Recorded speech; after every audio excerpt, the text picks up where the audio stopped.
Nobody warns you about this. They tell you intelligence is power. They tell you awareness is a gift. They tell you that thinking deeply, feeling deeply, seeing further than the people around you, that all of this is supposed to be an advantage. They don't tell you what it costs. They don't tell you that at some point, the very thing that made you exceptional will begin to consume you. That clarity, taken too far, becomes a wound. That seeing too much, knowing too much about yourself, about people, about the world, eventually stops feeling like sight and starts feeling like a sentence. Nietzsche understood this, not as a theory, as something he lived in his own skin, in his own silence, in his own eventual collapse. And if you've ever felt like your intelligence has made you lonelier, not less lonely, lonelier, then this video is not for you to learn something new. It's for you to finally understand something you have already been living without a name. There is a specific kind of exhaustion that nobody around you can see. It doesn't come from working too hard.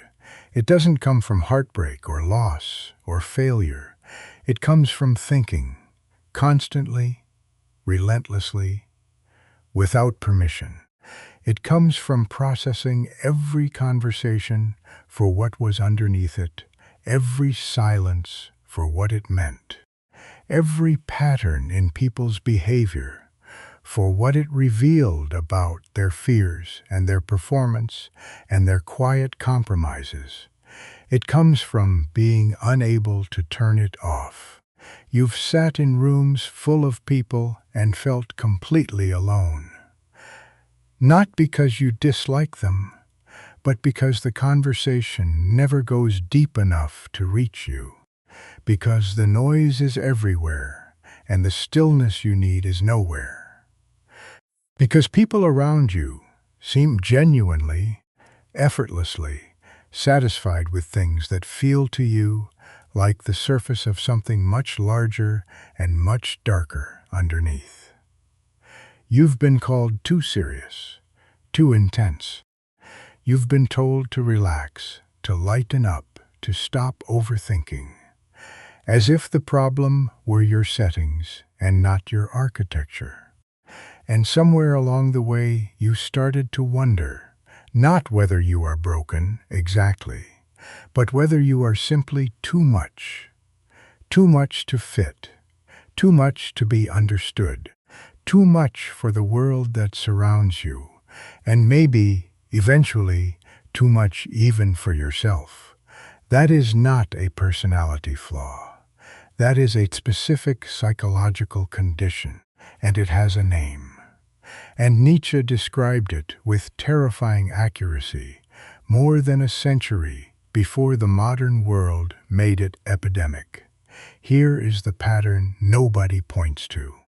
When a person possesses a certain depth of perception, a sensitivity to contradiction, a compulsion to see beneath the surface, an inability to accept comfortable lies, something else activates alongside it. Something darker. They begin to feel the weight of what they see. Not just see it, carry it. Every dissonance they detect in the world around them becomes a private burden. Every hollow interaction, every collective delusion they watch people participate in, without question, every moment where they are expected to smile and perform and pretend that everything is fine, each one of these is a small cost. Individually, they are nothing. Cumulatively, across years, they become something else entirely. They become a kind of internal erosion. The intelligent person doesn't collapse dramatically.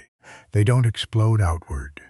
They collapse inward quietly across time until one day the energy required to remain present in a world that consistently refuses to match their depth, simply exceeds what they have left to give.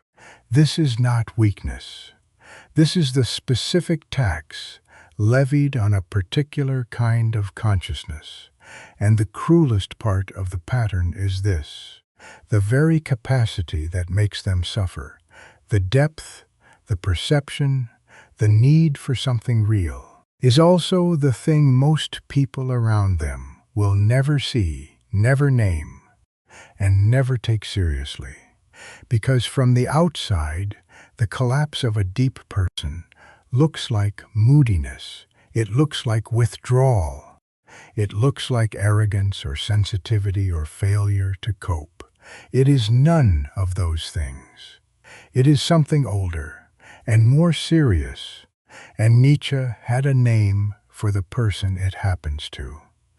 Friedrich Nietzsche was not a comfortable philosopher. He was not the kind of thinker who sat in an armchair and constructed clean systems about what the good life looks like. He was a man who felt everything at an almost unbearable intensity, who pushed thought further than most people dare, and who understood, not abstractly, but personally, what happens to a mind that refuses to stop. Nietzsche wrote about what he called the higher man, not higher in the sense of moral superiority, higher in the sense of psychological complexity. A person whose inner world has a density that most environments cannot accommodate, who cannot reduce themselves to fit a comfortable social role, who sees through the theater of ordinary life, the performed happiness, the borrowed values, the collective comfort in not asking too hard questions, and finds themselves unable to unsee it. He wrote, "The higher we soar, the smaller we appear to those who cannot fly." But what Nietzsche also understood, what most people who romanticize his philosophy miss entirely, is that this kind of altitude is not victorious. It is dangerous, because the further you can see, the further you are from the crowd. And the further you are from the crowd, the more completely you are alone with what you see. Nietzsche himself eventually collapsed. His final years were spent in silence and mental disintegration. And while the cause was likely neurological, the symbolic resonance is hard to ignore. Here was a mind that demanded everything of itself, every illusion dissolved, every comfortable assumption interrogated, every limit of thought pushed outward, until there was nothing left to hold it together. He was not destroyed by his enemies. He was not destroyed by poverty or failure. He was consumed by the weight of his own depth. This is the pattern. This is what happens when a person becomes too much for the world and finally for themselves.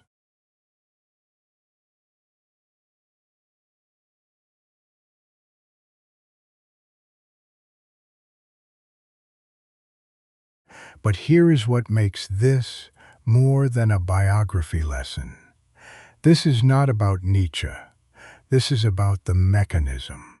And the mechanism is operating in millions of people right now. Quietly, invisibly, with no name attached to it. Stuff is metabolically expensive. This sounds like a strange statement, but follow it. The average person moves through daily life using a set of automatic assumptions. They operate on inherited values, social scripts, low-resolution interpretations of people and events. This is not a criticism. It is simply efficient.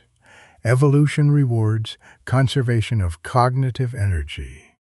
Doubt everything and you cannot act. Question every relationship and you cannot connect. Interrogate every comfort and you cannot rest. But the person with genuine psychological depth cannot do this. They don't choose to see more. They are constitutionally incapable of seeing less. Every interaction carries subtext they cannot ignore. Every social norm they are expected to perform has a visible mechanism behind it they cannot pretend not to see. Every piece of conventional wisdom they are supposed to absorb comes loaded with the questions it cannot answer. This creates a metabolic reality. They are burning more than everyone else, not more effort, more consciousness, more of themselves all the time, simply to function in the same environments that others navigate on autopilot. And the world does not compensate them for this. It does not slow down. It does not offer depth in return. It demands performance, positivity, social legibility, a kind of compulsory simplicity, and the deep person must either pay the cost of pretending or pay the cost of refusal.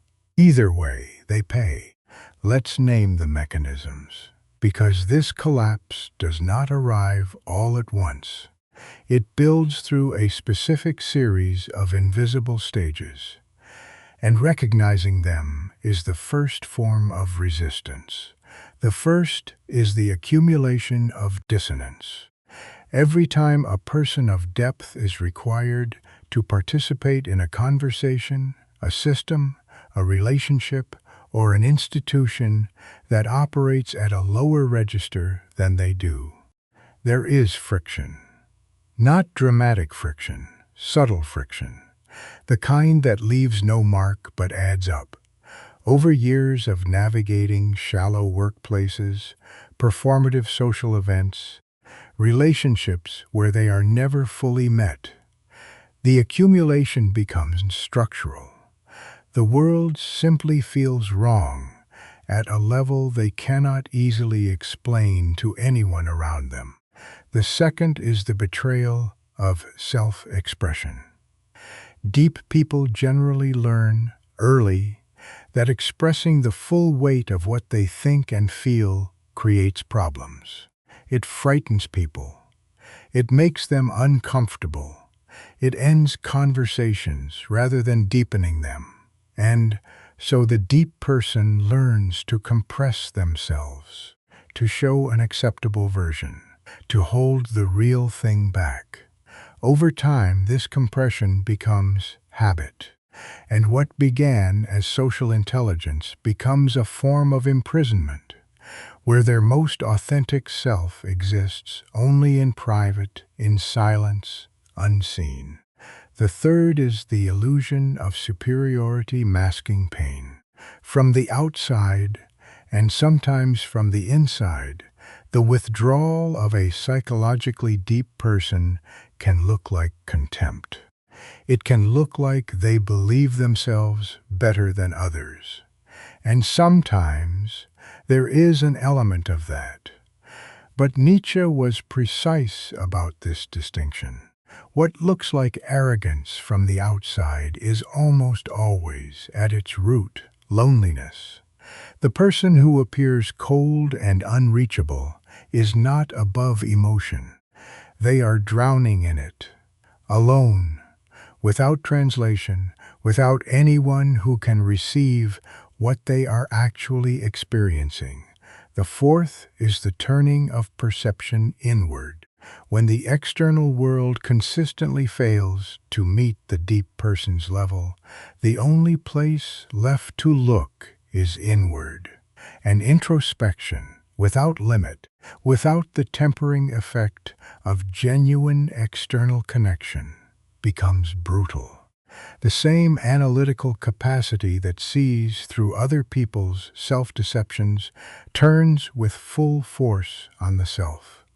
Every inadequacy is catalogued, every past failure dissected, every moment of not being enough for others, for their own standards, for the vision of themselves they carry, is examined with ruthless precision. The mind that cannot stop thinking eventually thinks against itself. The fifth is the collapse of ambition through meaninglessness. There is a specific type of paralysis that arrives not from lack of desire, but from excess of understanding.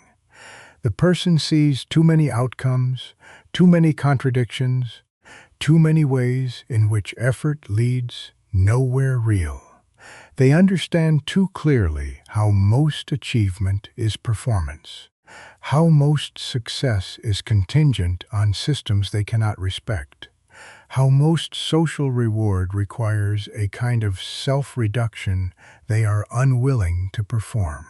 And so they stop, not from laziness, from a depth of vision that makes the available paths feel false. The sixth is physical manifestation. What lives long enough in the mind begins to live in the body. Chronic tension, sleep collapse, the particular fatigue that is not tiredness but depletion. The intelligent body carries what the intelligent mind refuses to put down. And the seventh, the last stage, is the silence. Not chosen silence, not the productive silence of a person who is working internally. The silence that arrives when a person has exhausted their will to explain themselves to a world that has consistently demonstrated it cannot understand. When the effort of translation, converting inner complexity into something others can receive, finally exceeds the return. This is the silence Nietzsche eventually lived in, and it is the silence that many of his intellectual descendants carry today. What does this do to a person? It fragments their identity, because the self that is expressed in public, contained, legible, compressed, and the self that exists in private, vast, turbulent, searching, begin to feel like two different people. And the longer this separation is maintained, the less certain the person becomes about which one is real. They become strangers to themselves in the most painful way. Not through loss of memory, but through the accumulated weight of never fully existing in any space they actually occupy. It corrodes their relationships, not because they don't want connection, because they want it too much, too specifically, and the version of connection most people offer is not the version they can survive on. They need depth. They need someone who can tolerate the weight of what they carry and not flinch. And these people are rare. And the search for them, conducted behind a wall of apparent self-sufficiency, is one of the loneliest searches a person can undertake. It distorts their ambition. Potential that was real and serious gets buried under layers of protective cynicism.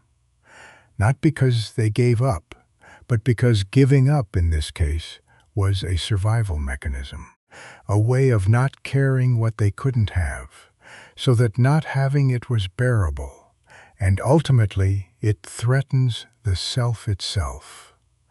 Not through dramatic breakdown, necessarily, but through the slow, quiet narrowing of the space they allow themselves to inhabit. They become less. Not in depth, the depth remains, compounding silently, but in expression, in presence, in the willingness to risk being fully themselves in a world that has punished that risk, reliably across time now. Here is where this conversation has to change register.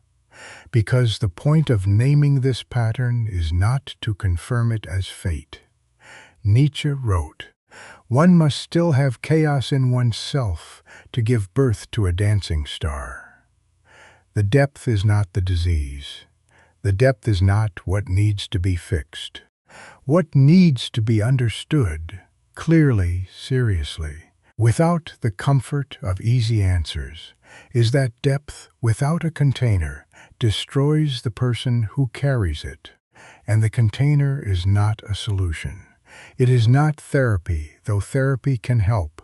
It is not isolation, though solitude has value. It is not the discovery of a perfect community, though that matters. The container is a decision made at the level of identity rather than strategy. The decision that the depth you carry is not a burden you are condemned to manage alone in silence for the rest of your life.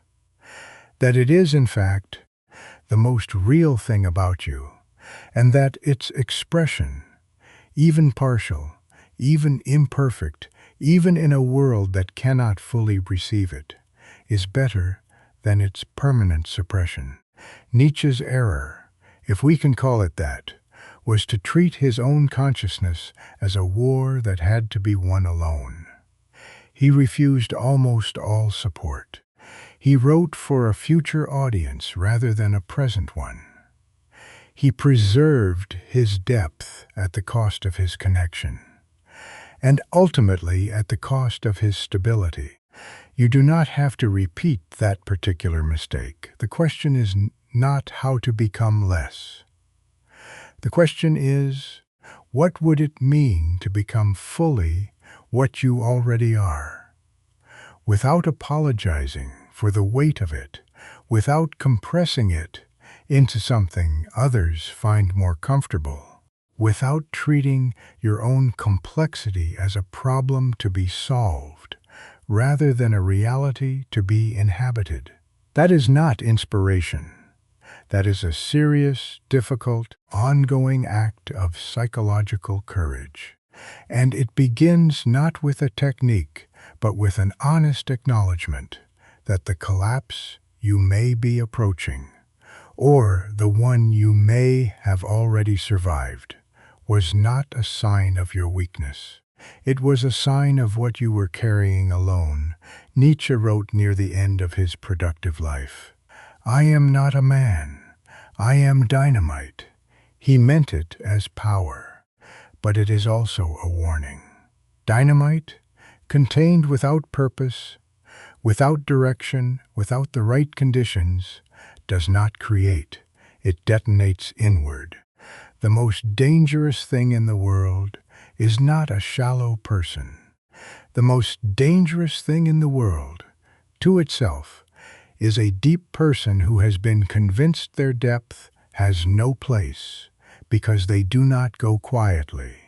They go inward, and inward, without air, without witness, without release, the fire that was meant to be creative becomes a slow, private burning. If you are watching this, and you recognize this pattern, not as a concept, but as a life, then you already have more self-knowledge than most people accumulate in a lifetime. The question is what you will do with it. Not tomorrow, not once the conditions are better. Now, you are not too much for the world. The world is not ready for what you carry. Those are not the same sentence. One is a verdict, the other is an observation. Decide which one is true, and then act accordingly. The abyss Nietzsche described is not a place you fall into. It is a place you build, slowly, by looking inward without ever building a way out. Build the way out, not because the world deserves it, because you do.